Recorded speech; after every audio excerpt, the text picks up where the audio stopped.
Hi, welcome to the Gamesplainer. I'm Jeff the Gamesplainer and today I'm Gamesplaining Succulent. In the game of Succulent, you are going to place these flower beds onto this area.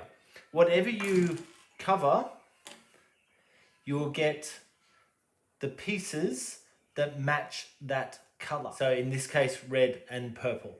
Once you take those two, you will then mark that as yours. It's relatively straightforward. What you are trying to do is to get a combination of these cuttings match with the combination of colors at the top of the cards. And what you will then do is trade in those cuttings for the particular card. That's the basics of the game, but there's a little bit more to it than that. Let's talk through everything. So firstly, this game is set up as a two-player game. On the two-player game, the number of flowers that you have changes slightly. So there are 14 on the two-player game. A three-player game will use 12. A four-player game would use 10 of them. And the number of project cards available to us changes. So on a two or three-player game, we have 5 of them available. On a four-player game, 6 of them are available. Obviously, once one of them is taken, these then replaced. So you just have slightly more choice on a four-player game. So the very first thing that you will do is, as I said, cover up 2 of the things, or if you wish to use this one, you could just cover 1 of the things and put your flower on it and take that cutting. You'll notice that some of the flower spots have a little water symbol next to them. What that means is if I were to cover that up, I've covered up one of the water symbols, so I would not only get say a purple and a green cutting, I would also get 1 water bead, and I can place that anywhere onto my personal board. And once I've placed it, however, it can't be shifted to a different color flower. What these guys are doing is once you, for example, get 2 of them in, I now have a bonus purple flower cutting, even if I don't have this. So if, for example, that's what my collection looked like, the very next thing that I can do, once I've placed a flower bed, I can then take one of the cards. I have 2 red and 1 purple. I could spend these 2 water on the other purple, which would give me this card. This is going to give me 8 points at the end of the game. I would get 1 more of these green cuttings right away because of that. And then that card just sits next to me till the end of the game. A little bit more about them in a second, but that's what these water markers are for. On my next turn, I may wish to do that again. If I place that there, yes, I will get 1 of these black cuttings. I will also gain 1 water for every one of my flowers that I've placed that next to. So because this one is next to this one, I would actually get 1 more water drop. Now the gaining of the water drop is for all players. So if the other player on their turn had placed their marker there, because he wanted those flowers and the water drop, placing this one here would get me a drop of water and would get the other player also a drop of water. The other half of what I could do on my turn, or the other option we have, do you notice how this player no longer has any tiles to put out? He can choose 1 of these cards up the top and get the tiles of that card. So for example, he may put his marker there. That would give him a size 3 and a size 1, so they go just next to him to be used in future turns. Those flower beds, there is a limit of 6 flower beds that you're allowed to have, and there's a limit of 10 cuttings that you're allowed to have. You need to use them up if you get beyond that. So you are allowed to temporarily go beyond those limits, but at the end of your turn, you will have to reduce yourself to that limit again. If it's the other player's turn and they wish to do something similar, they can't put their marker there because there's already a marker on that one. They would have to pick 1 of the other spots to place their marker down. So let's just say he goes on there. That would get him a 3 location flower bed. So every turn you must choose between either placing a flower bed or gaining more flower beds in. The second portion of what you do once you've made that decision and done that thing, of course that's mandatory, the second thing you can do is if you happen to have the correct coloured flowers for one of these cards, you can trade in the cutting for the card. So that's when he might do what I was saying before, trade in these two and that purple drops if he had them to be able to get that card. That then just goes down and that will give him 8 points at the end of the game. He gets the green cutting straight away and a new card comes out. Now, you'll notice there are some markers up here. If he happened to trade in 2 orange and 2 black for that one, he would get 7 points at the end of the game. He would get a red cutting, but because there is a marker here, the white player, which happens to be this player,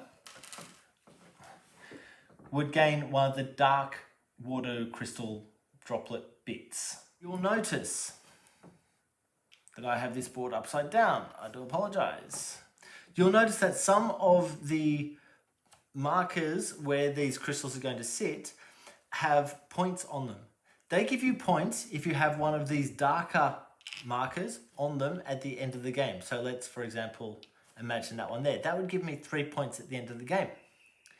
The other benefit of that is if I use these droplets to get a bonus green cutting to get the one of the other cards, this dark one will always stay. So those 3 are used, but the dark one stays for future rounds. So the more dark ones that you have on those spots, the easier it is to get the benefit of them, because you don't have to keep replacing them.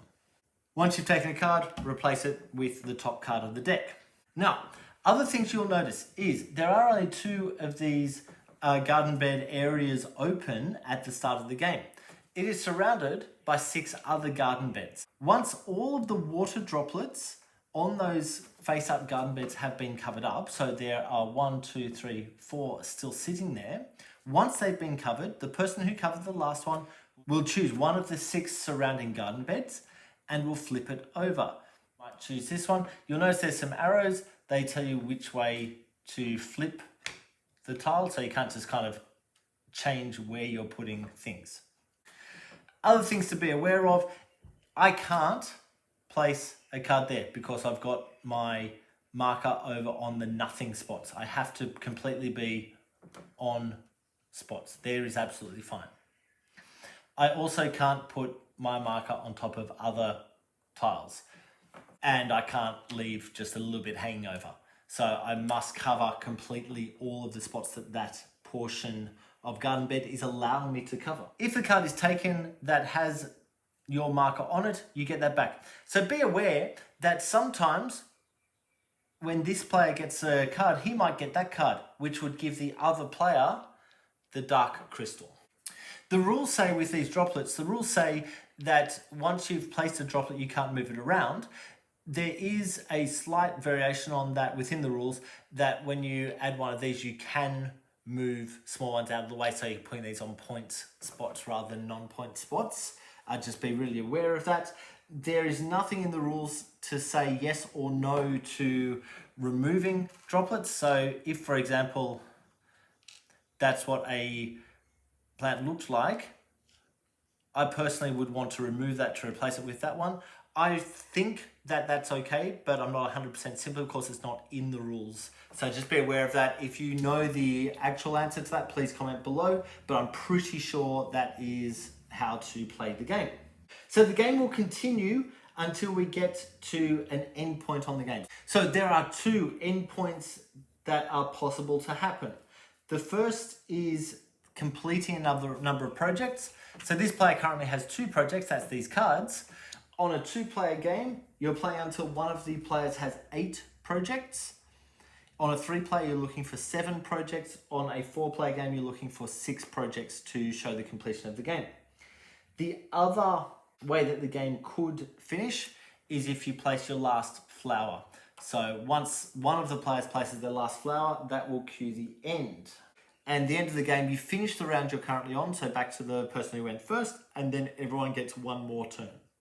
If we're in the last round and you have played the last of your flowers on flower beds, you can still place a flower bed. It's just an unowned flower bed, so if someone places next to it, no one gets the benefit of that.